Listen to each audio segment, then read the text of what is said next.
The Orthodox Jewish people in Jerusalem look forward to the Sabbath each week. Why is it so important to them?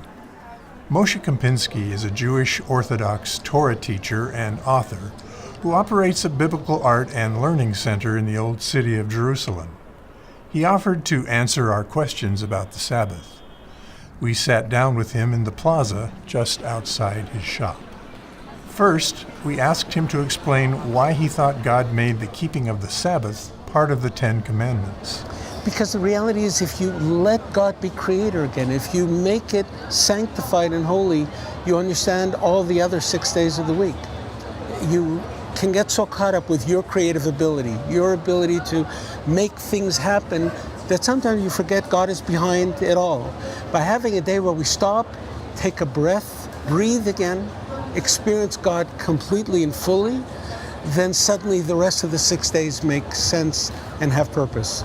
So Friday night, we begin by welcoming the Sabbath. And because it's God's always there. God's presence is always there. But again, life keeps getting in the way. On Shabbat, we allow for only that experience to occur. So we actually have a prayer in which we welcome Him, His presence, His exalted presence and His amplified presence into our lives. So there's singing, there's sometimes dancing on the Friday night prayers, but then we go home, and it's at the house where everything is felt so much more within the confines of your family, between the relationship between husband and wife, father and children, parents and children. That's where God is found more intensely. So the Shabbat table becomes almost like the altar and the table, and the food we eat are foods that we share with God, so to speak. So everything around that table is singing God's praises, teaching or speaking Torah, and having time together with family and friends, and rebuilding that inner core that makes us a people. Jewish people began to be a people not because they all gathered together in some dramatic flare of trumpets and flags. They got together because God says, everybody go into your own house, shut your door, sit with your family. When you sit with your family, you'll understand the building blocks that make you the people that are going to be the ones that will be God's language in the world. Does the Sabbath have a spirit or a mood? Is it celebratory, somber?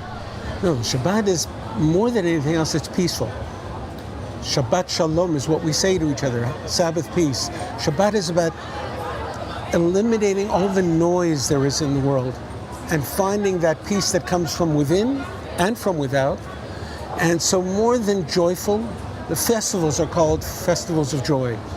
But in Isaiah, God calls Shabbat a delight, because in the festivals we enter into God's house spiritually or physically, and we're joyful. But on Shabbat, He enters, or He's experienced more in our house.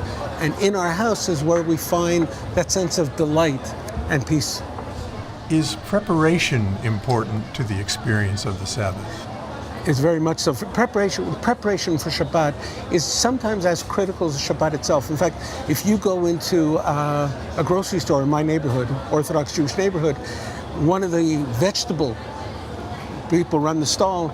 Whenever you buy tomatoes, he says, remember, this is in honor of the Sabbath. L'chvot Shabbat Kodesh, in honor of the Holy Sabbath. Everything we do is in preparation for the welcoming of that guest who's coming into our house. And that's important to note, that it's not that he's not in our house other times, but we allow him to be experienced more on the Shabbat. If God wants Sabbath to be a delight, as Isaiah said, what are some specific ways that we can bring delight to the Sabbath? I think if your focus comes inward rather than outward, if your focus is not disturbed by a phone call, by business, by all the things that the noise of the world, that's the greatest delight. The greatest delight in our world is to give joy and honor to our beloved. Our Father in heaven is the beloved, and therefore having a situation where we spread out a white tablecloth, prepare the house so that it's clean, dress in our finest, because we're welcoming the Shabbat and God's expanded presence into our house. We believe so much so that it actually fills our soul and expands our soul. We're ready to receive more because we're ready to give more. Israel as a nation honors the Sabbath. What effect do you think that has on the culture and on day-to-day life? There's an old tradition, we have an old tradition, that just as much as the Jews kept the Shabbat kept the Jewish people alive. There's something about sensing a perspective and a priority list that changes us as who we are. And even those who don't necessarily follow the Shabbat the way I do as an Orthodox Jew, they sense it, they feel it. And anybody that's visited Israel actually can almost feel it and breathe it in the air on Shabbat. There's a calmness that enters, a peace that enters. That's unmistakable and very clear in its appreciation. Those who haven't experienced a day of rest may think that it wouldn't be for them. It may seem inconvenient or it just doesn't fit their schedule. What would you say to them? You know what? Seriously, you can't explain it till you've experienced it. I can't define what chocolate tastes like unless you've tasted chocolate. I can't even begin to explain the delight of a day of rest with Shabbat until you actually attempt it. And once you do, nothing in your life will be the same. That doesn't mean that the world has to keep Shabbat the way we do. We have our rules, we have our rituals, we have our tradition. But to have a day in which you stop everything, gather your family, and spend time with your family and God at the same table, that changes your family, changes your life, and actually changes your perspective.